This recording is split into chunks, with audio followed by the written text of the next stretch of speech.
Hello, dear learners. In the previous lecture, we actually talked about what is personality development. And I told you that the personality development includes the physical aspect of a person and also how he conducts himself. In that lecture, we also spoke about the physical aspects for personality development for both females and males, and also I told you that it also comprises of the various habits, the fitness and the hygiene aspects of it, but that's all included in the physical part. In the previous lecture, initially I told you that the physical aspect of the personality is one aspect of the personality, and also it includes the personality development whole as a whole includes the physical part and the communication part, or how you conduct yourself, as I already said. So how you conduct yourself includes your communication skills. And this is what we are going to talk about in this lecture. So in this lecture, we'll talk about the importance of communication skills that include your listening and speaking, and how we can make our communication effective. Okay. Also, in this lecture, we'll discuss about the ways to improvise our body language for the efficient non-verbal communication. I'm going to explain you what is communication, then I'll tell you about what is verbal and what is non-verbal communication. So let's begin with the communication or the conduct aspect of the personality development. So communication skills, we keep on hearing what is communication. We keep on hearing a lot about communication, that we need to have good communication, we need to have this type of communication skills or this type of communication skills. But basically, what is communication? Besides personal appearance, another important way in one's personality is how you communicate. I'll give you an example here. You see a beautiful girl with long hair, with big eyes standing in front of you, and you say, wow, what a beautiful girl she is. But if she is not able to communicate well, the moment she starts speaking and she is not communicating in a proper way, how is going to be your response to her?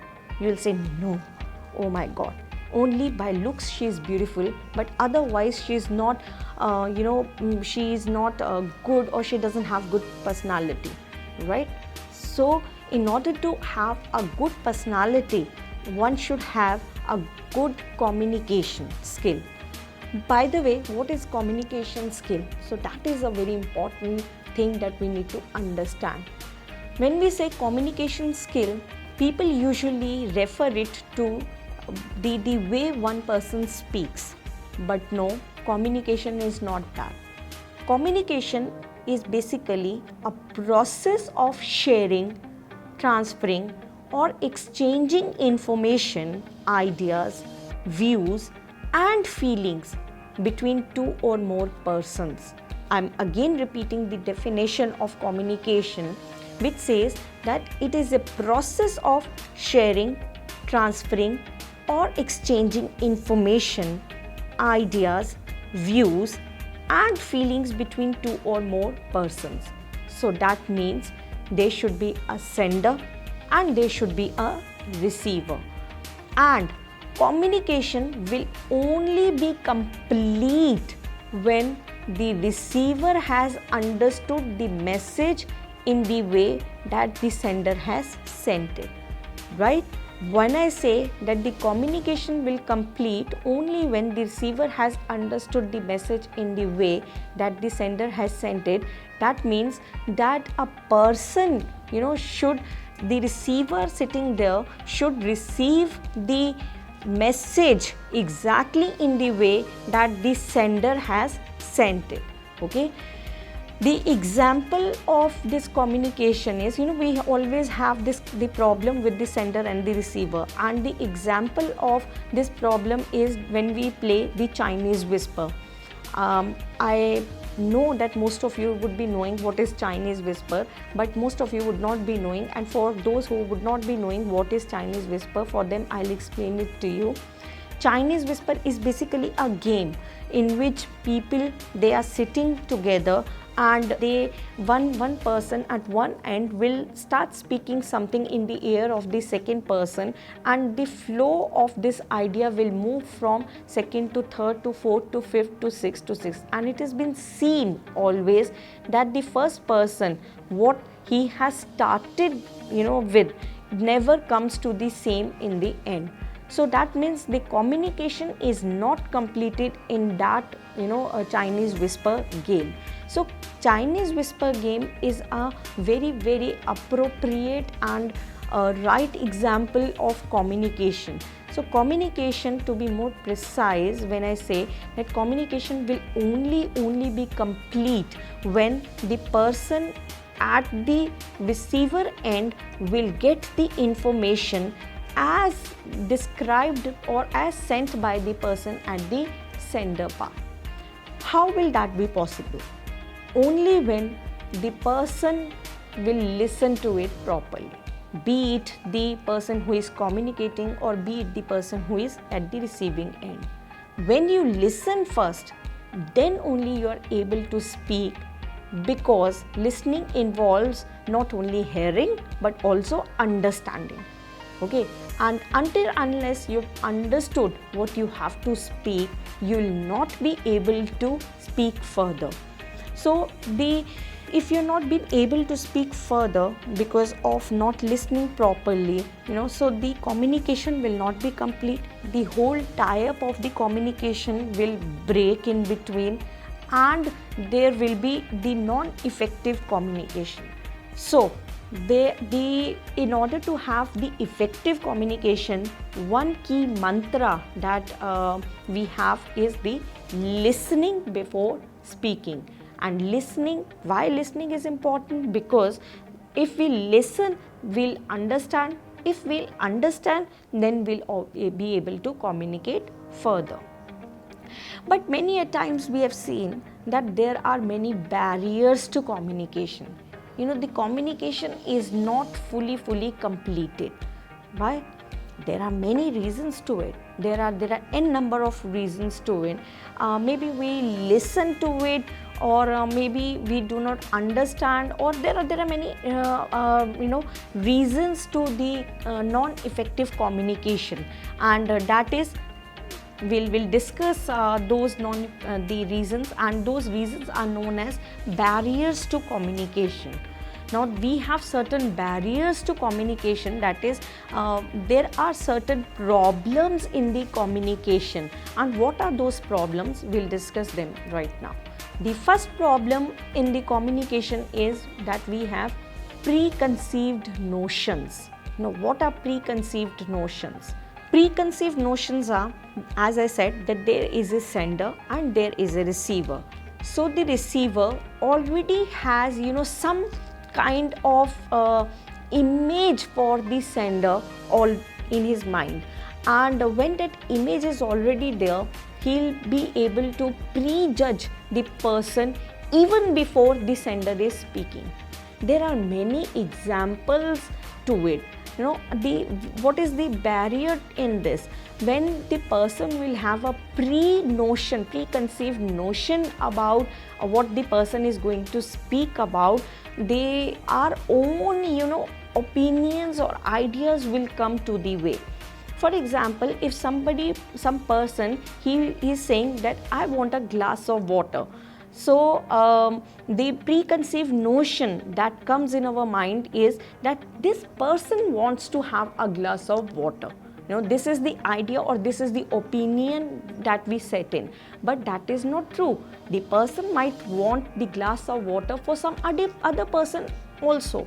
So, before we hear the person, that what he is speaking and why he is speaking, and we are not listening to him properly. We are making our own opinions, we are making our own ideas, and that is the preconceived notion. The second barrier to communication is words. We do not use the proper words. The proper usage of words is sometimes missing, and that leads to non-effective communication. I've experienced it with myself also, and I've seen that whatever word we use with the little child, he'll pick up that word and he'll throw that word into you in some other situation, in some similar kind of this situation. So, and we say, see what he has done, see what he is speaking to. So the proper use of words is also important, is very, very important rather. So there are certain words, for example, there are certain kinds of words which have similar sounds and which have different meanings. So the usage of such similar sound words are to be expressed properly, or the usage are to be made properly, so that the appropriate word on the appropriate situation happens. Okay, so the first barrier that we talked about is the preconceived notions, that the person, that the receiver already has opinion about something already in his mind, and he is not listening to the other person properly, and then accordingly the communication, it lapses. Then the second barrier we discussed is the not usage of proper words. Okay, the proper use of words is missing amongst the people, and again that leads to the non-effective communication. The third is very, very important: poor listening skills. I've seen that in interviews generally, the candidates, they respond to the questions even before the question is complete. The interviewer has not asked the question even, and the candidate, he starts responding to the answer. Maybe the receiver or the interviewee, he thinks that even before the question will be completed, I'll start responding, so I'll be giving a good impression that I know a lot of things. But no, my dear learners, it is not true. Okay, it is the wrong practice that we follow. So we should have good listening skills.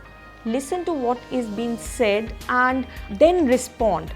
Don't respond or don't react or don't reply without listening the things properly. And poor listening skills, they lead to big accidents as well. There was a case study also on some airlines, and it said that the pilot was being given the instructions and he reacted to those instructions even without listening, and that led to the problem that led to the airline being crashed. So the poor listening skills, see, the communication does not only hold true for tourism, it holds true in all the areas where we work. And the poor listening skills is one thing which is very, very much present in most of the people, that they do not listen and then they respond and they give reply, which leads to many disasters subsequently. So next barrier to communication is stereotyping. Now, what is stereotyping? Stereotyping is that we have already formed opinions about certain category of people into blocks, and that is a stereotype. We've already made one opinion, and we have already made some kind of the image about something, and then we are not listening to the other person in a proper way, and we are having our own stereotypes. The very good example of stereotypes are: youth are irresponsible. No. So the moment some youth is going to talk about, or maybe all youths are not irresponsible, right? All youths are not irresponsible. There are, or I'll say that youths are not irresponsible for that matter in today's world. They are very, very responsible in their matters. Okay, but this is the stereotype that has been framed. The another example of stereotype and tourism is that females should not work in the hotel industry. Okay, so the moment a female who is working in the hotel industry, she is talking about something that leads to the non-effective communication style. So the stereotyping is that we've already made the opinions about something, and when that something is leading to some kind of communication, that is becoming non-effective. The next barrier to the effective communication is emotions or feelings. Sometimes we already have so many negative feelings about some person that even if that person is saying something good about us or something for our benefit, we do not take it positively. And why we do so? Because we have already framed the negative feelings in our mind while on job. That is again another barrier to the effective communication.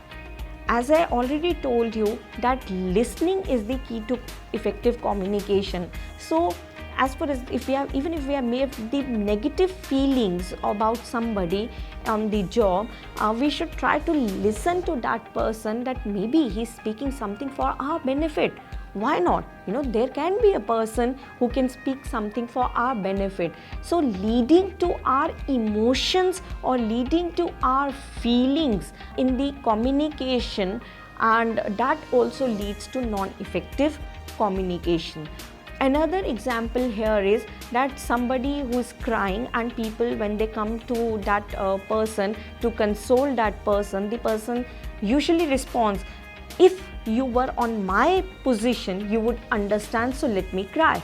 So that is the emotion or feeling that we bring in to the person, to the sender of the communication. That person who has come to console a person has not come to give some kind of the negative feeling. He has come to soothe that person, and the receiver is not taking those words in a positive sense, because he has already framed the negative emotions or negative feelings for himself or herself. Okay. The next barrier for effective communication is wrong channels or medium. Wrong channels. If we have to speak to somebody, we might choose the internet as a medium. And then we say that we have already sent the message, and that message should have reached the person. The very good example of this wrong channels or medium is that recently I've heard that few people, when they go for leave in the colleges or in the universities, what they do is they send a one-line message, that is to their respective head of departments or respective directors, citing that I will be on leave. And then they consider that WhatsApp, the WhatsApp message, leave on WhatsApp message should be considered as a professional leave. This is what they expect, and this is again a wrong channel. If you have to go for a leave, it has to be on a proper medium. Okay, and that proper medium is either on the email. It has to be a proper leave written on the email, or it can be on a piece of paper, as we normally do, or as we have been doing since ages. Okay, so the choice of channel or medium for communication is also an important point.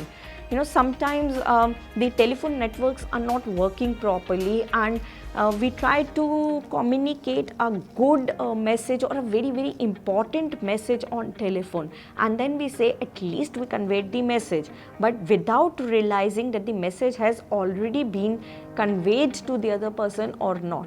Okay, so the medium, the channel has to be evaluated, and of course the message should always be crisp and to the point. If we'll say we just have to go for leave and we'll start writing the whole story about that leave or that reason for the leave, that is not going to suffice the purpose anyway. So the wrong channel or medium, and the message should be crisp and to the point is another barrier that is there. The next is poor verbal skills. There are people who speak too fast and there are people who speak too slow. They are not properly speaking. I've seen that many salespersons, they speak so fast that I could not understand as to what they are speaking. So this is again the poor verbal skill. Sometimes the people, they speak so loud that their voice is it breaks the ears, and sometimes the people, they speak too soft that you do not understand what they are speaking. And many a times I've also seen that is very important, that they have a monotonous tone of voice. They'll speak something in one tone. There will be no ups and downs in the tones, and this is again a problematic thing. So the poor verbal skill says that the person should speak not too fast, not too slow. They should not speak too loud that their voice is breaking the ears, or not they should speak too soft.